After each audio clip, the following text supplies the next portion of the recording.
आगे बढ़ते हैं। कराची औरंगी टाउन में जर्मन स्कूल के साथ 8 एकड़ सरकारी ज़मीन पर कब्जा कर लिया गया है। रेवेन्यू या इंतज़ामी अफसरान तो नहीं जागे, लेकिन जर्मन स्कूल के सरबराह नौरीन नाजली जाग गई हैं। वो बराह रास्त सिंध हाई कोर्ट चली गई हैं। सिंध हाई कोर्ट ने हुक्म दे दिया कि तहकीकात करके बताया जाए कि ज़मीन किसकी मिल्कियत है। मज़ीद तफसीलात बता रहे हैं हमारे नुमाइंदे शकील नाइच।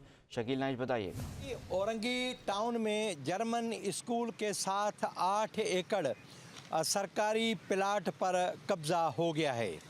ये कब्ज़ा जिन लोगों ने किया है वहाँ पर उन्होंने मुख्तलिफ़ किस्म की तजावज़ात शुरू कर दी हैं और जर्मन स्कूल की जो सरबराह हैं नौरीन, उन्होंने जाकर नौरीन नाजली उन्होंने जाकर सिंध हाई कोर्ट में रिट पिटीशन दायर किए।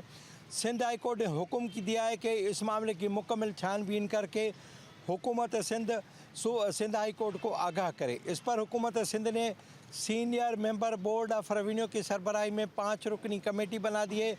कमेटी में secretary college education, municipal commissioner KMC और नासरा स्कूल की ट्रस्टी बेगम शहनाज वज़ीर अली और इंडस रिसर्च सेंटर की सादका सलाहुद्दीन को इस कमेटी का रुकन बनाया है।